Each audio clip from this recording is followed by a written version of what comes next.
Good morning all of you. कल हमने पाठ से समझा कि लेखिका की नानी पारंपरिक अनपढ़ पर्दानशी होने के बावजूद कितने खुले विचारों की महिला थी।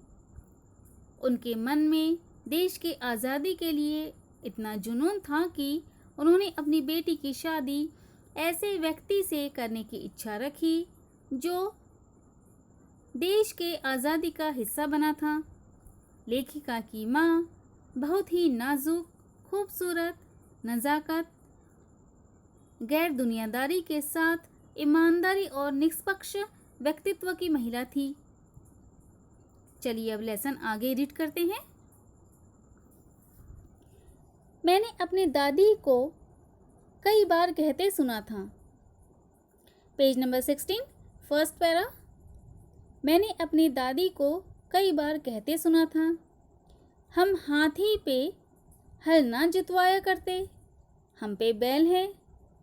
बचपन में ही मुझे इस जुमले का भावार्थ समझ में आ गया था जब देखा था कि हम बच्चों की ममतालू परवरिश के मामले में माँ के सिवा घर के सभी प्राणी मुस्तैद रहते थे। दादी और उनकी जिठानियाँ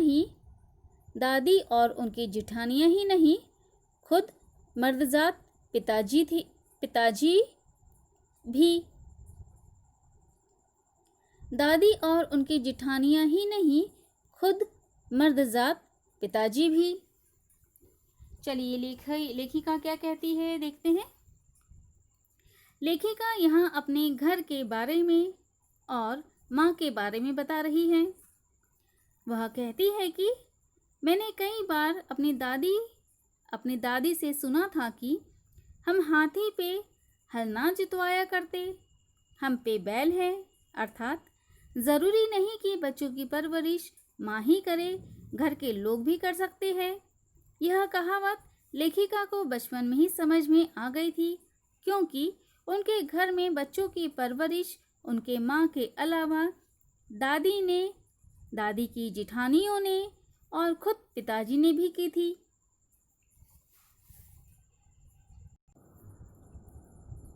पर ठोस काम न करने का यह मतलब नहीं था कि माँ को आज़ादी का जुनून कम था।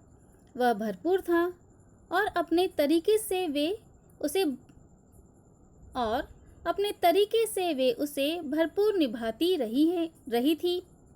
जाहिर है कि जुनून आज़ादी का हो तो उसे निभाना भी आज़ादी से चाहिए।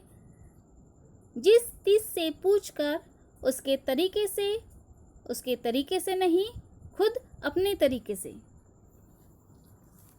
चलिए लेखिका क्या कहती है देखते हैं। लेखिका कहती है उनकी माँ घर का कामकाज उस तरह नहीं करती थी जिस तरह एक आम महिला करती है।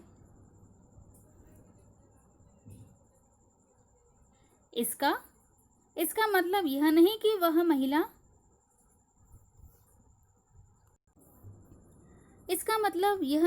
वह घर में आज़ाद नहीं थी। वे घर में आज़ाद थी और देश को आज़ाद करने के अपने तरीके ढूंढती थी। चलिए आगे रीड करते हैं लेसन। हमने अपनी माँ को कभी भारतीय माँ जैसा नहीं पाया। न उन्होंने कभी हमें लाड़ किया, न हमारे लिए खाना पकाया और न अच्छी पत्नी बहू होने की सीख दी। कुछ अपनी बीमारी के चलते भी वे घर बार नहीं संभाल पाती थी, पर उसमें ज़्यादा हाथ उनकी अरुचि का था। उनका ज़्यादा वक्त किताबें पढ़ने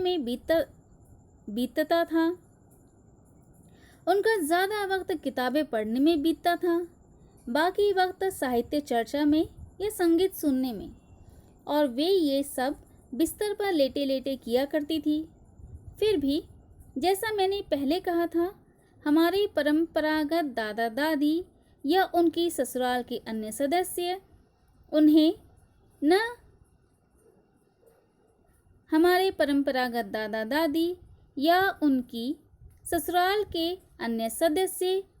न नाम धरते थे, न उनसे आम औरतों की तरह होने की अपेक्षा करते थे।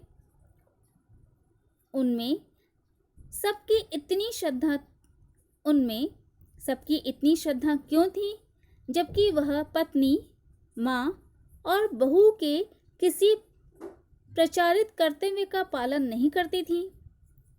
सहाबी खानदान के रौब के अलावा मेरी समझ में 2 कारण आए हैं। पहला कारण, वे कभी झूठ नहीं बोलती थी, और दूसरा कारण, वे एक की गोपनीय बात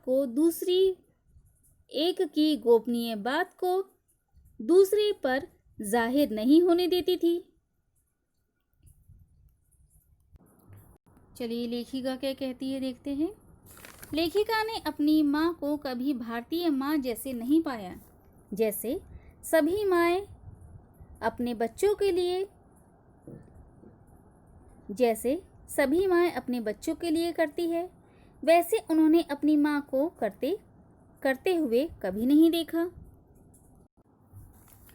उनकी माँ ने न तो बच्चों का लाड प्यार किया, न उनके लिए खाना बनाया, और न ही अच्छी पत्नी बहू होने की सीख दी, क्योंकि उनकी माँ नाजुक होने के साथ बहुत कमज़ोर भी थी और बीमार भी रहती थी। बीमारी के चलते उन्होंने घर की तरफ, बच्चों की तरफ चाहकर भी वह ध्यान नहीं दे पाती थी। बीमारी के चलते उनका पूरा समय किताबें पढ़ने में, संगीत सुनने में बीतता था।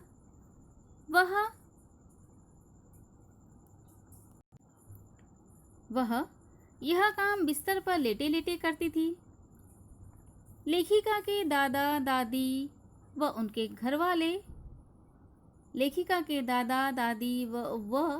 उनके ससुराल वाले उन्हें कभी भी काम के लिए नहीं कहते थे, और काम नहीं किया इसलिए नाम भी नहीं रखते थे। उन्होंने कभी भी माँ से आम औरत की तरह होने की अपेक्षा नहीं की। फिर भी मेरी माँ को सभी आदर सम्मान देते थे। आखिर क्यों? इसमें मुझे तो बस 2 ही कारण समझ में आते हैं। पहला कारण यह कि वह कभी झूठ नहीं बोलती थी, और दूसरा कारण यह कि वह एक की बात दूसरे को नहीं बताती थी। कहने का मतलब, आज के लोग जो एक दूसरे की चुगलियां करते रहते हैं, वह लेखिका की माँ नहीं करती थी। चलिए रीड करते हैं लेसन। पहले के कारण उन्हें घरवालों का आदर मिला हुआ था, दूसरे के कारण घरवालों की दोस्ती। पहले के कारण उन्हें घरवालों का आदर मिला हुआ था, दूसरे के कारण बाहर वालों की दोस्ती। दोस्त वे हमारी भी थी। माँ की भूमिका हमारे पिता बखूबी निभा लेते थे। निभा देते थे। मुझे याद है, बचपन में भी हमारे घर में किसी की चिट्ठी आने पर कोई उससे यह नहीं पूछता था कि उसमें क्या लिखा है। भले वह एक बहन की दूसरी के नाम क्यों न हो, और माँ यह जानने को बेहाल हो कि बीमारी से वह उबरी या नहीं। छोटे से घर में 6 बच्चों के साथ सास ससुर आदि के रहते हुए भी हर व्यक्ति को अपना निजत्व बनाए रखने की छूट थी।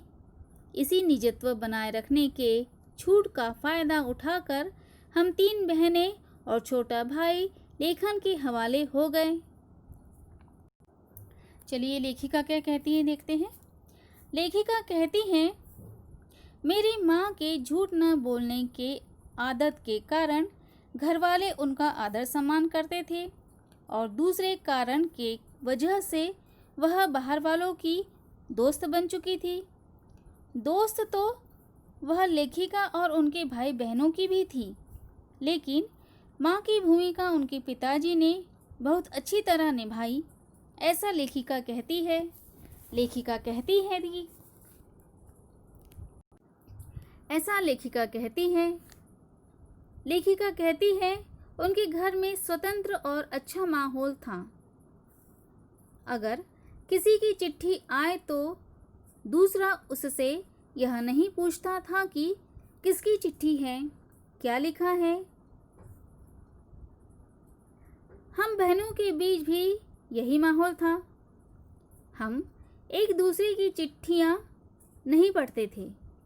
लेखिका कहती है कि छोटे से घर में 6 बच्चों के साथ सास ससुर आदि के रहते हर व्यक्ति को स्वतंत्र रूप से रहकर अपना निजत्व बनाए रखने की छूट थी।